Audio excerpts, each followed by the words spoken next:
calling all brands looking to dominate search rankings in 2025. Studio Hawk is Australia's largest dedicated SEO agency, working with brands like Officeworks, City Beach, Age, Clarks, Petstock, and New Balance. And they have an exclusive offer for Add to Cart listeners. Sign up for an ongoing SEO campaign and receive the Content Boost package, professionally written copy for 40 category pages, free of charge. If you want to rank and convert better in 2025, head on over to studiohawk.com.au and mention Add to Cart when inquiring to claim this offer, plus receive a free SEO audit of your website.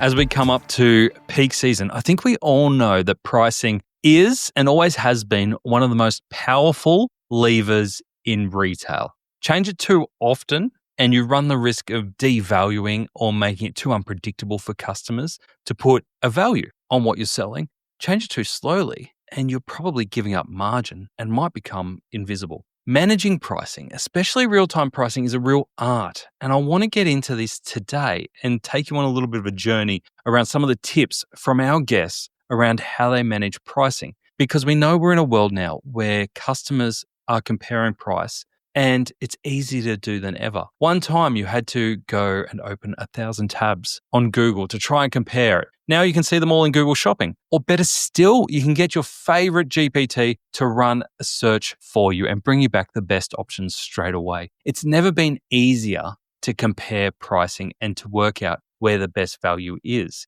Now that goes the next level when we're in a scenario where customers are really hypersensitive to inflation. I don't think inflation has been talked about anywhere near as often in my time in retail as it has in the last 12 to 24 months. Customers are hypersensitive to value. Discount fatigue is setting in, and I think with that comes a little bit of distrust if you are seen to be discounting or price gouging. And marketplaces are helping reshape how customers decide what's fair and opens up all the options available to customers beyond what's available in our local area. So with all of this, you need to have a really good grip on your pricing and how that's distributed and shown to your customers across channels, because they've got an eagle eye on it and it will be what you're judged on.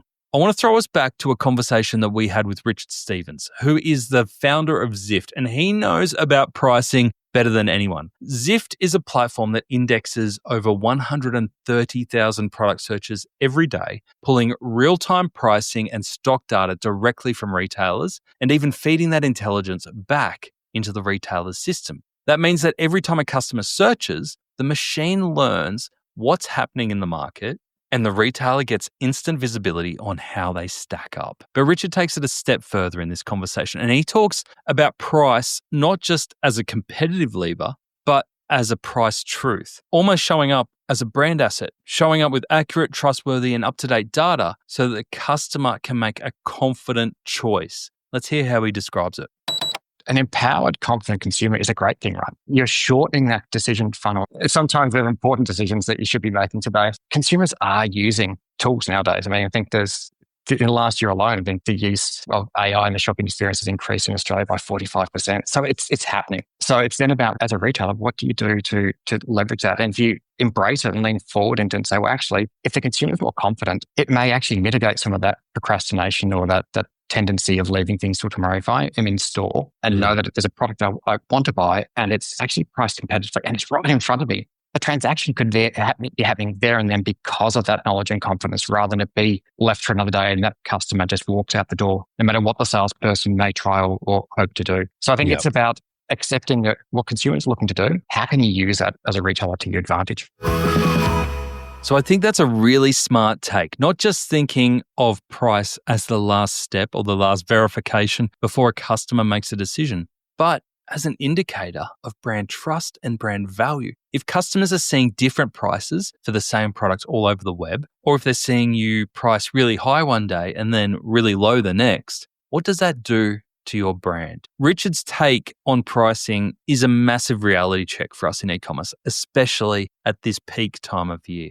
Your customers will compare you no matter what, no matter how good your brand is, no matter how good your story is, they're going to look at price, whether you like it or not. The question is whether you're in control of the price that they see or not. I went back through our archives to get a little bit of advice from our past guests on how they handle price to make sure that customers see it in the best value possible. One of the most common themes and most overlooked practices in e-commerce is making sure that we're turning pricing into a daily habit. Pricing shouldn't be a set and forget. Aaron Cowper from ShopGrok, back on episode 374, put it perfectly. Pricing is one of the most powerful levers that retailers have, but most are too scared to touch it. His team helps brands benchmark their pricing against competitors every single day and multiple times during peak events such as Black Friday or Boxing Day. If you're only reviewing your pricing one time per year, you're not optimizing, you're probably leaving margin on the table, and you're guessing. Aaron talks about automating your pricing, making sure that you use tools that are available for you, or even some simple monitoring through GPT agents to stay within 5% of the market and to let data handle the heavy lifting. There are so many tools out there. You can actually make your own now to be able to monitor what's going on in the world of pricing, especially when you sell the same product as other people, and to make sure you remain competitive without necessarily always having to match. But of course, we know that pricing isn't as simple as just whacking a shelf label up in e-commerce. We have much more intelligence and automation available to us. And we really need to consider that for the customer and what stage they're in. There is no rule that says that one product has to have one price for everyone. There are definitely ways that you can take the hints from your customer and understand what they value to give them a price that's relevant for them. James Taylor from Particular Audience, way back on episode 154, told us about that system. Instead of blanket discounts, he finds that retailers are using Particular Audience to spot customers who are about to abandon cart, usually because they've seen a better deal somewhere else, or they've had that cart for a long time and are waiting till they've got the right funds for it, and then gives them a tailored incentive on the spot, not before it. He told us about one case where that doubled conversion rates for under 2% margin cost. There are so many of those moments available. Think about member pricing, coupons for first-time purchases, referral discounts, surprise and delight coupons in parcels. There are so many ways that you can give customers their own special price, rather than tinkering always with the RRP that all customers will see on the front end. Think about who it is that you need to appeal to and maybe adjust that pricing for and put it behind a wall. Doesn't always have to be upfront. And lastly, we know that in a world where it's not just a website anymore, we might have an app, we might be on Amazon, we might have other marketplaces, we might have in-store. Pricing isn't easy. We're not saying that it is, but you need to have systems that make sure that there is what Sean Walsh from Pattern says, channel hygiene, aligning your pricing, your stock, and your messaging across every touch point. Doesn't necessarily mean that every channel's got to be the same price, but you need to have visibility on what it is and have that channel hygiene, have that price in place, because we don't want customers finding prices that we haven't strategically put there. As we said at the start, pricing isn't just about getting that conversion. Pricing says a lot about your brand and your organization and the perceived value for your customers. If your pricing is all over the shop and out of control, that's a sure sign that the rest of your business might be as well. So that's the big lesson I took from Richard. Consistency builds trust. Discrepancy kills it. Make sure you've got a clear strategy around your pricing. Don't make it a once in every 6 months activity to review it. It should be part of your daily activities. Real-time pricing isn't about a race to the bottom. It's about keeping your data, your strategy, and your customer promise in sync.